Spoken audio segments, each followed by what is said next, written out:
Well, I must applaud all of you for coming out on a night like this. You must really love your theater.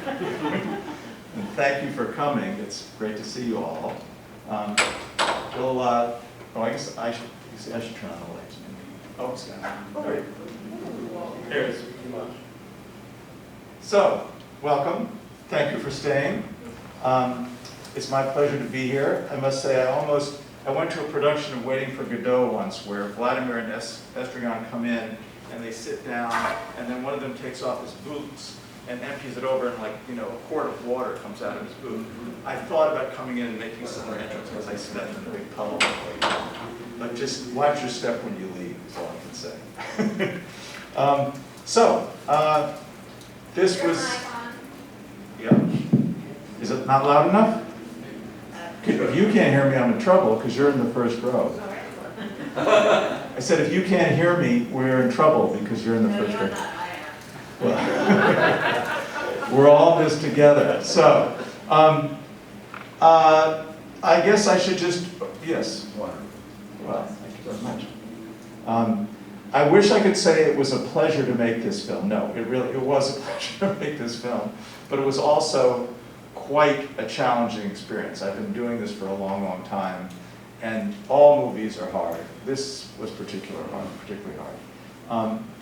And one of the reasons is Broadway is set up and has been set up for, since television came in, to think of the film medium as their enemy. And so they do everything they can to prevent you from filming anything that has to do with the theater or with Broadway.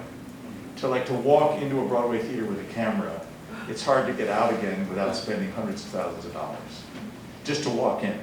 So we were very limited in what we could film. That being the case, I made a very lucky discovery early in the process, which wasn't totally a surprise to me because in addition to being a filmmaker for many years, I've also worked quite a bit in the theater. And I know that there is something remarkable in the community of actors, of people who act in the theater and were trained to work in the theater or spent most of their careers in the theater, that they carry with them a kind of sense of being part of a very special community. And they walk around with a kind of reverence for those who came before and an appreciation that they have a kind of sacred trust to the art form that they've dedicated their lives to. And so it wasn't surprising to me, as good as all of the other participants, the people we interviewed were. When I sat down with the first interview with an actor, with Tommy Toon, I kind of levitated out of the chair. Because I realized I was with someone who was bringing to this, not just his ability as a performer, but something deeper than that, about his commitment to the subject matter and the story. And so we were very, very, very lucky to have the people who participated in this who did, and to share with us that love that they have for the theater.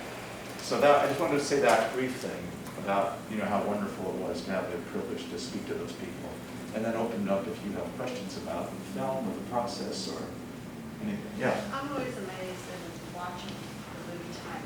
You have such a huge amount of talent. What's that process like to get them to agree to sit down? Was it take? How do you start off? Was it personal? If you didn't hear the question, the question was about the talent. What we were just talking about, the talent. How did I get the talent to participate in this process? And I wish I could say it was my charm, but the real reason, and the reason this film was made, was I was approached and asked to make the film by an extraordinary woman, Pat Schoenfeld, who is the widow of Jerry Schoenfeld, who was discussed in the film. I met her at a party, New Year's Day, actually about 3 blocks from here, on West End Avenue. And she said, my husband wrote a memoir about his life in the theater. I think it would make a great film. And so I read the book and I thought, wow, there's a great story here, but we can't make a film about Jerry Schoenfeld because he's not with us, and he didn't leave behind much record on film. But he had his finger on the pulse of a really important story that hadn't been told. And so I said to Pat, we can't make a film about Jerry, but I think there's a great film to make here. Do you want to do it? And I sort of made my pitch to her.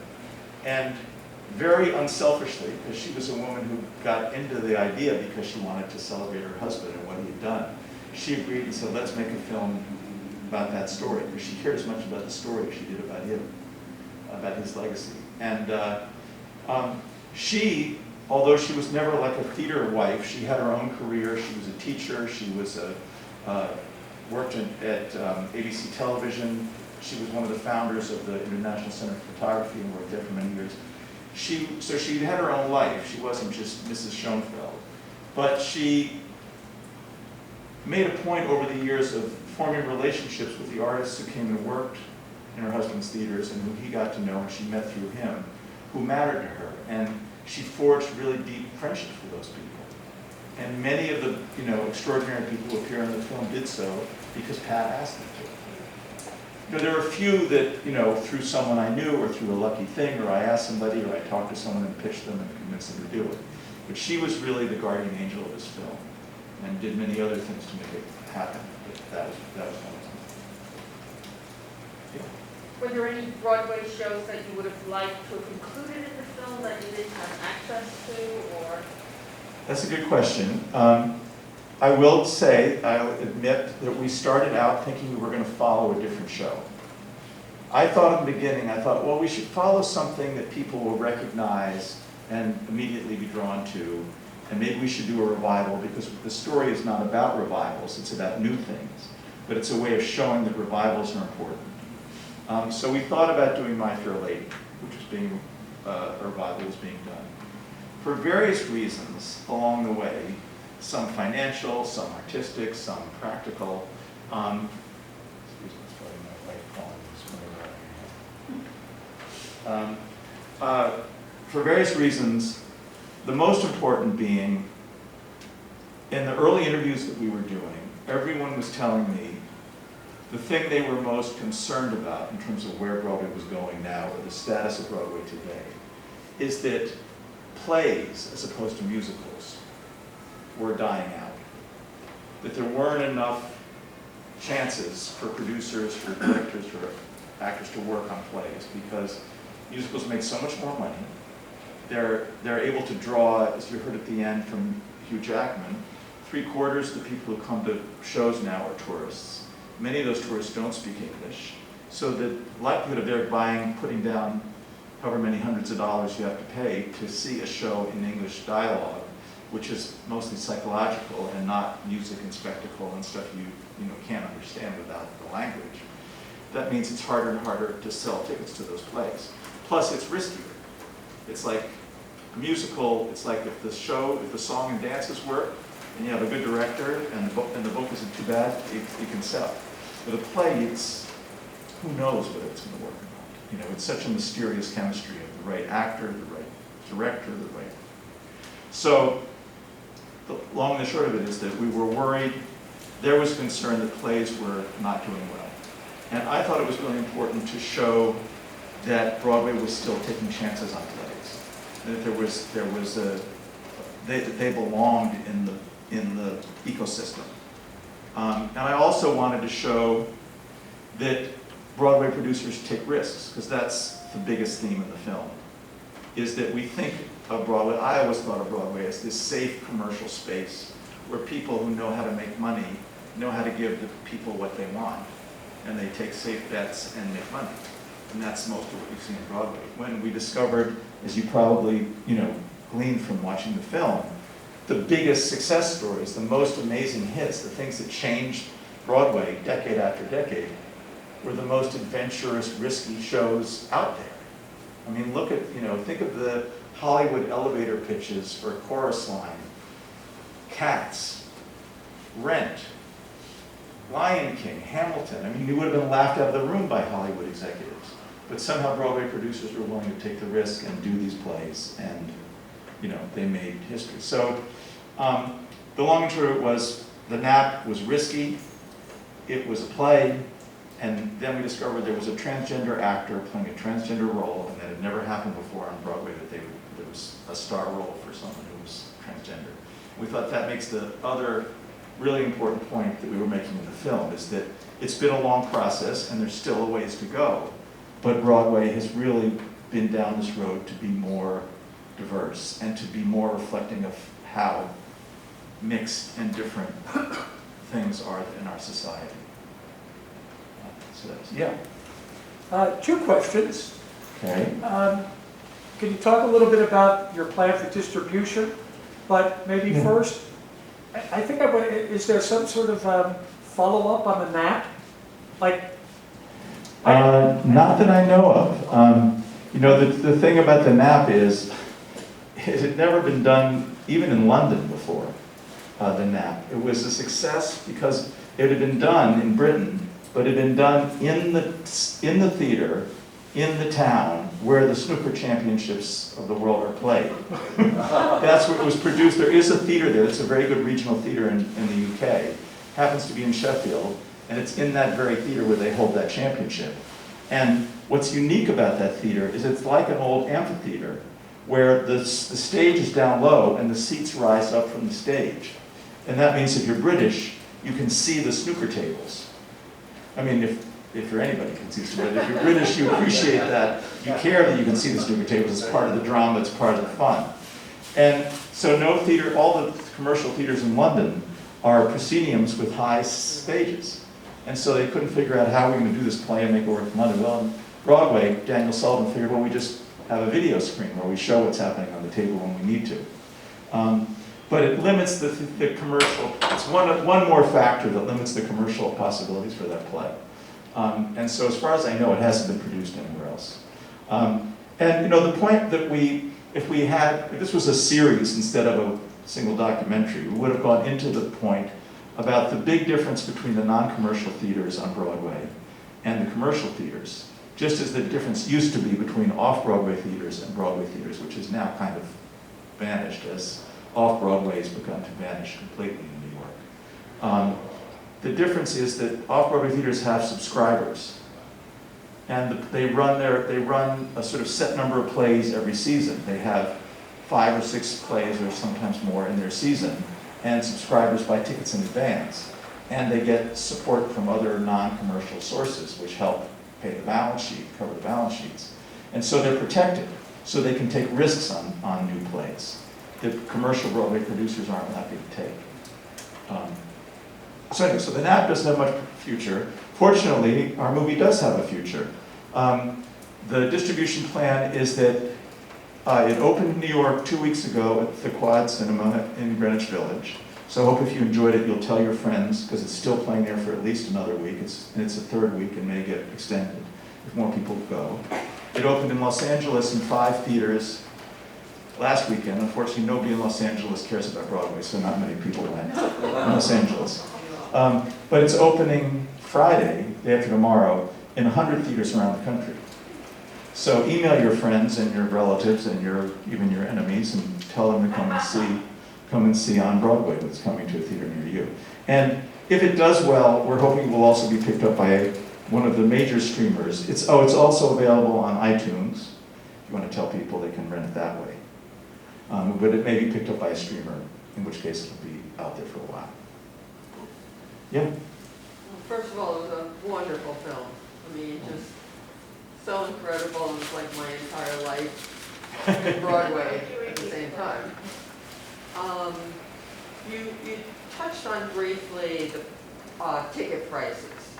Yeah. So now that all the tourists won't be here, at least for the foreseeable future, where do you see the prices going? So the question was, where do I see ticket prices going? Because we make the point that in the film that they're quite expensive now.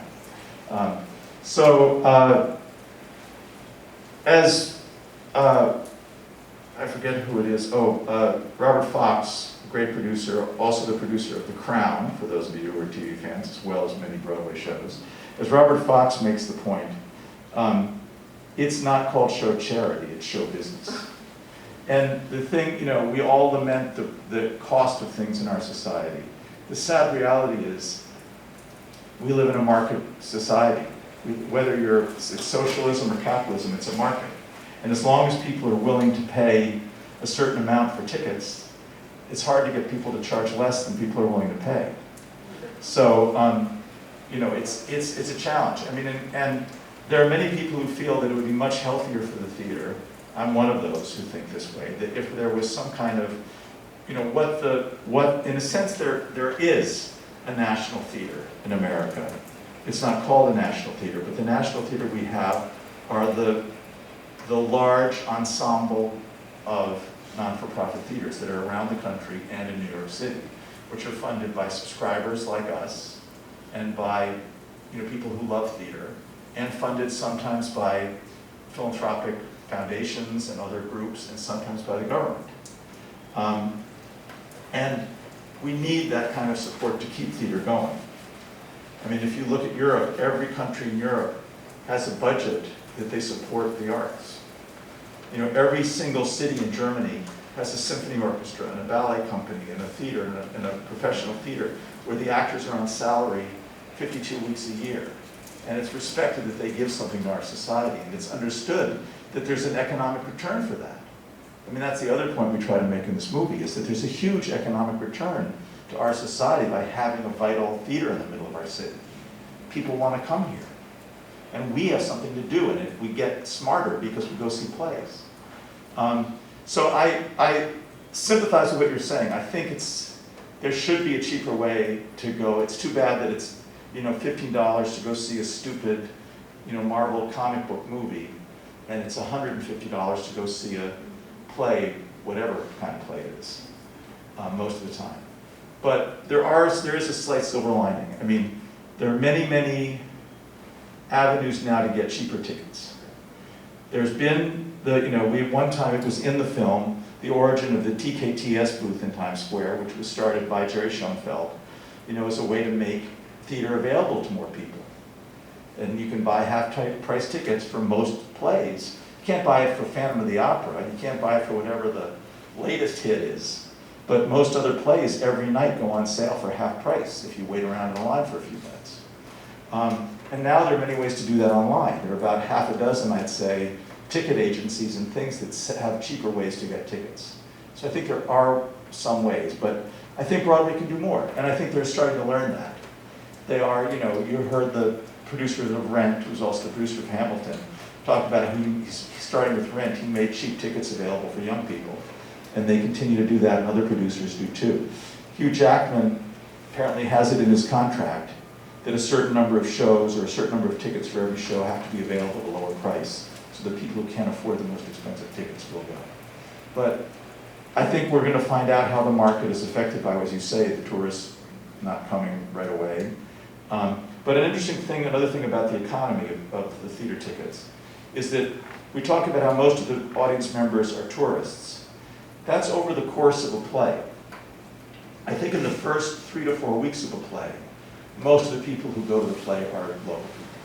And they're the ones who determine if the play's a hit or not. So it's really up to us to support the stuff that we care about and that we want to succeed and that we want to be kind of what Broadway is. We can make our own Broadway, and then the tourists can live with it. Yeah, I mean, take like one more or two questions, if there's anybody else.